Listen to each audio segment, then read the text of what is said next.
గతంలో మనం లైబ్రరీలకు వెడితే అక్కడొక కఠినమైన లైబ్రేరియన్ ఉండేవారు కదా. పుస్తకం పేరు అక్షరం పొల్లుపోకుండా ఖచ్చితంగా చెబితేనే తీసిస్తారు, లేదంటే అస్సలు కుదరదు అంటారు. అవును, నిజమే.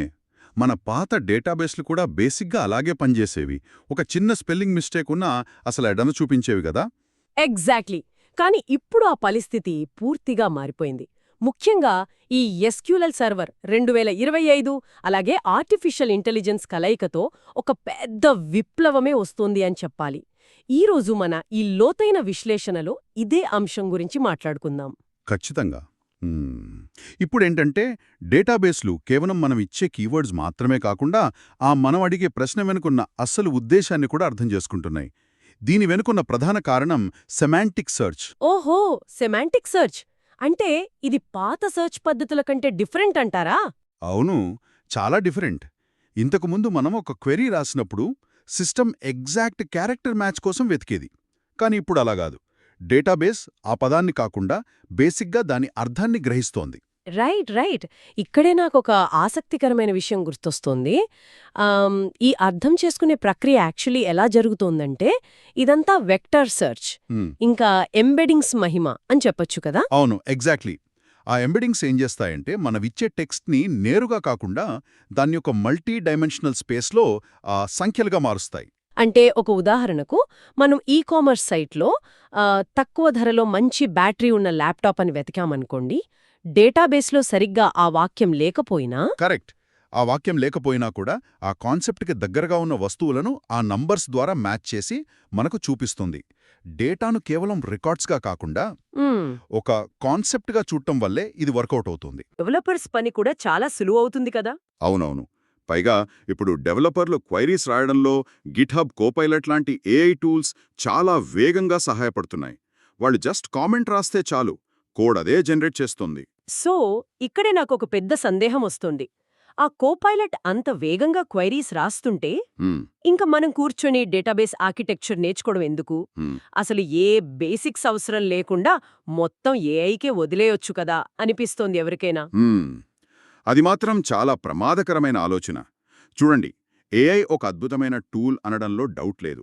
కానీ దానికి మీ కంపెనీ బిజినెస్ లాజిక్ ఏంటి, ఆ సెక్యూరిటీ పాలసీలేంటి అన్నవి తెలియవు కదా. రైట్. అంటే దానికి కాంటెక్స్ట్ తెలియదు అంటారు. ఎగ్జాక్ట్లీ.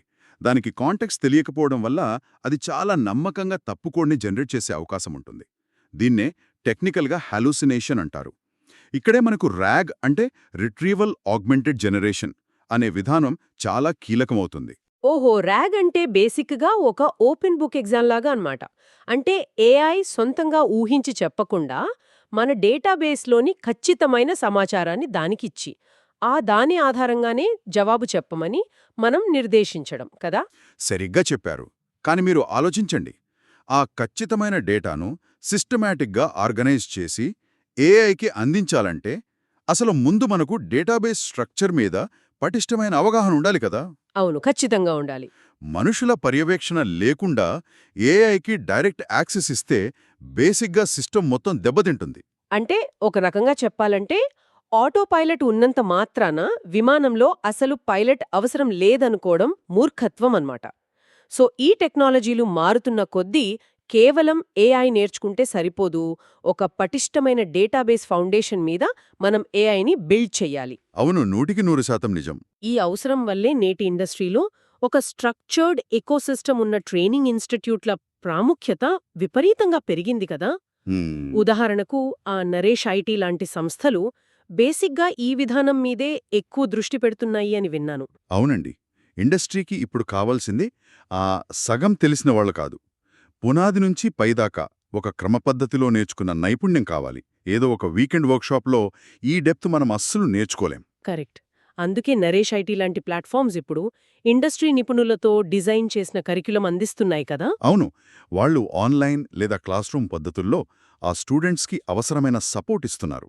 ముఖ్యంగా వాళ్లకున్న 24/7 సపోర్ట్ వల్ల స్టూడెంట్స్ ప్రాక్టికల్గా కోడ్ రాస్తూ ఎక్కడైనా స్ట్రక్ అయితే వెంటనే డౌట్స్ క్లియర్ చేసుకునే అవకాశం ఉంటుంది. ఇది నేర్చుకునే ప్రాసెస్లో చాలా ముఖ్యం. Right right. మరి ఈ రోడ్ మ్యాప్ గురించి కొంచెం ఆలోచిస్తే డైరెక్ట్గా పైథాన్ లేదా లార్జ్ లాంగ్వేజ్ మోడల్స్ మీద పడిపోకుండా ఒక సరైన క్రమం ఫాలో అవ్వాలి అనిపిస్తోంది. ఖచ్చితంగా. ఒక ఆర్డర్ ఉండాలి. ఎవరైనా సరే ముందుగా టీసీక్వెల్, అలాగే క్వెరీ ఆప్టిమైజేషన్, మ్మ్. డేటా మోడలింగ్ లాంటి ఫండమెంటల్స్ నేర్చుకుని ఆ డేటాను ఎలా హ్యాండిల్ చేయాలో తెలుసుకోవాలి. బేసిక్స్ స్ట్రాంగ్గా ఉండాలంటారు. అవును. ఆ తర్వాతే పైథాన్, మెషిన్ లెర్నింగ్ మరియు మనం ఇందాక మాట్లాడుకున్న ర్యాగ్ లాంటి అడ్వాన్స్డ్ ఏఐ ఫ్రేమ్వర్క్స్కి మారాలి. ఈ ఆర్డర్లో నేర్చుకుంటేనే రేపు మార్కెట్లో వారి స్కిల్స్కి ఒక సరైన గుర్తింపుంటుంది. పర్ఫెక్ట్. సో టెక్నాలజీ అనేది డేటాబేస్లను ఎంతో తెలివిగా మారుస్తోంది. కానీ దానికి నిజమైన ప్రాణం పోసేది మాత్రం ఆ స్ట్రక్చర్ను పర్ఫెక్ట్గా అర్థం చేసుకున్న డెవలపర్ మాత్రమే అని మన ఈ విశ్లేషణలో చాలా స్పష్టమైంది. అవును. ఎప్పటికీ హ్యూమన్ ఫౌండేషన్దే పైచేయి. సో ఇప్పుడు ముగింపుగా మనం మొదట్లో మాట్లాడుకున్న ఆ కఠినమైన లైబ్రేరియన్ దగ్గరికే మళ్ళీ వెళ్దాం. ఇప్పుడు ఆ లైబ్రేరియన్కి యూజర్ల ఉద్దేశాలు ఇట్టే అర్థమైపోతున్నాయి. కానీ ఒక అడుగు ముందుకు వేసి ఆలోచిస్తే మన డేటా అర్థాన్ని అలాగే బిజినెస్ ప్యాటర్న్స్ని ఏఐ ఇంత అద్భుతంగా గ్రహించగలిగితే రాబోయే రోజుల్లో యూజర్ ఏ కమాండ్ ఇవ్వకముందే మన డేటాబేస్లే భవిష్యత్తును అంచనా వేసి సొంతంగా వ్యాపార నిర్ణయాలు తీసుకునే స్థాయికి వస్తాయా? ఆ రోజు బహుశా ఎంతో దూరంలో లేదేమో.